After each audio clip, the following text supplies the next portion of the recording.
In the age of horrible cash grab mascot horror games and the haunted house jump scare games, I was really getting bored with the horror genre, which is funny because I feel like horror games are the bread and butter of effectively interacting with the player emotionally. However, going through my library, I had decided to replay a game that I had played way back in 2020, a game called Darkwood.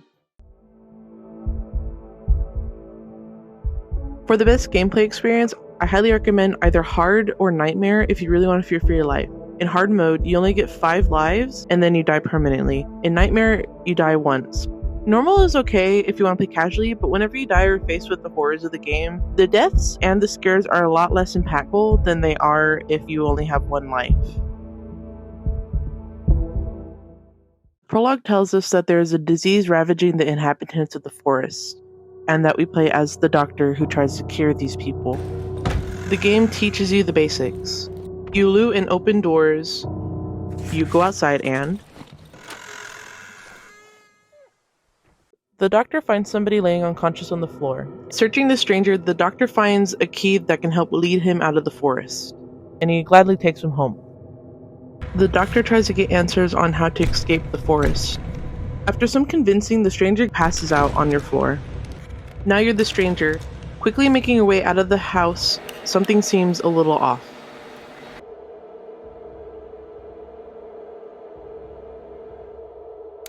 You take out the man that the doctor had kept locked away, only to be taken out yourself.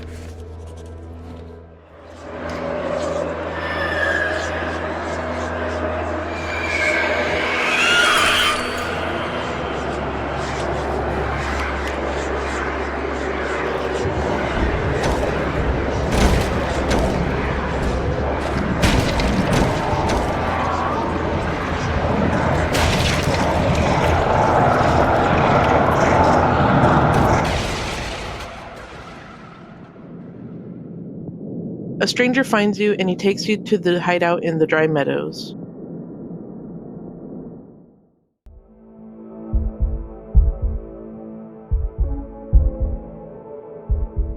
Waking up in the dry meadow, the daytime gameplay is very simple. You're provided an oven that emits fumes to keep you safe at night. You explore around and collect loot from local houses and camps while fighting off the local populace for resources. One powerful sense Darkwood takes away and puts into a tiny cone is your sight. You can't see behind you or through the houses other than the furniture or foliage that lies within it. However, with enemies and people, when you turn around you can't see them, making you question what's there to come get you or how long until the creature reaches you when you turn away from it when fighting. So how do you survive a difficult world like Darkwood? Well, the game provides you many fun and crude weapons that you are able to use on the populace of Darkwood. The types of weapons that you can have ranges from a board with nails in it to a full-on assault rifle.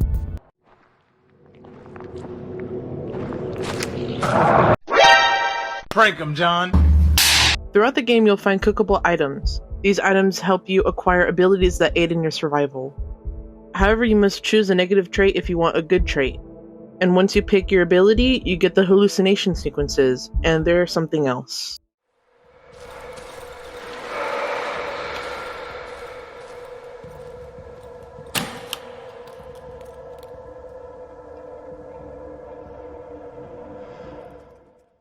Nighttime is a different beast. Forced to stay in your hideout at night, you must sit and wait for the terrors of the night to come to you. Boarding windows, doors, and setting traps is essential to surviving the night, as they help slow down or kill the enemies. Oh, ow. He did not fall for the trap.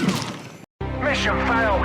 We'll get 'em next time. There are different events that can happen at night. Some of these events can either be really mild or very intense. Some mild events that can happen are poltergeists or ghosts visiting you, and the people being kind enough to invite you to their own wedding.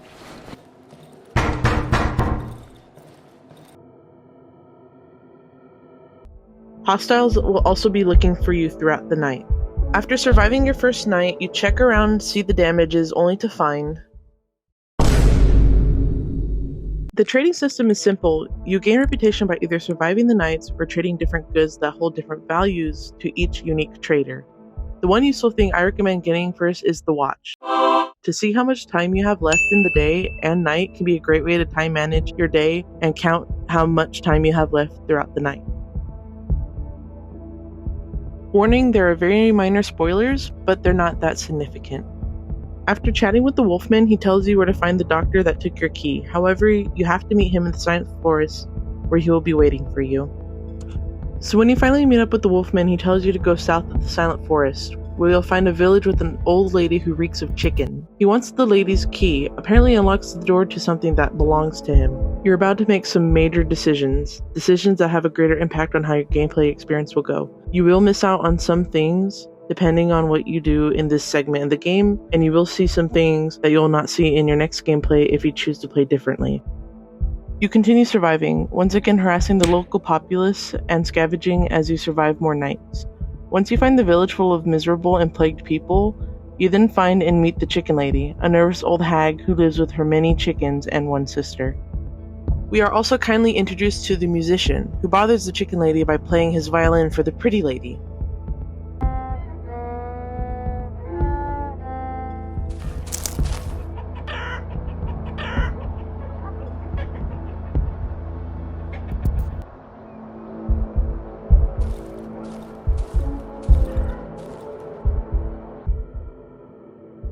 He claims they are supposed to marry soon, but the Chicken Lady won't let him near her. He is desperate for help. All he needs is the same key that the Wolfman wants. The two paths you take is up to you. Both are very interesting in their own right. Or just do what you want and save the Pretty Lady for yourself. Alright, let's see what this Pretty Lady is all about. Oh, that does not sound good. Oh no. She sounds so mortified. Oh no.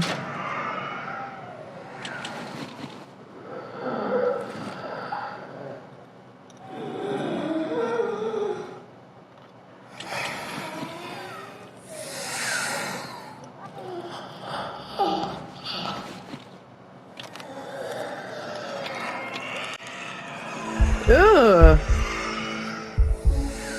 The characters are just as fascinating as they are disturbing. Each character has their own motives behind what they tell you, truth or not. You have to dig deeper to find the hidden truths of Darkwood and its inhabitants. Everyone has a backstory and a connection to one another.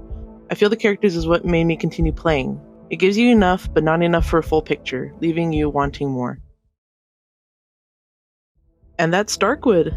And that's all I have to say without discussing any more spoilers. Maybe I'll do a longer in-depth video about Darkwood soon.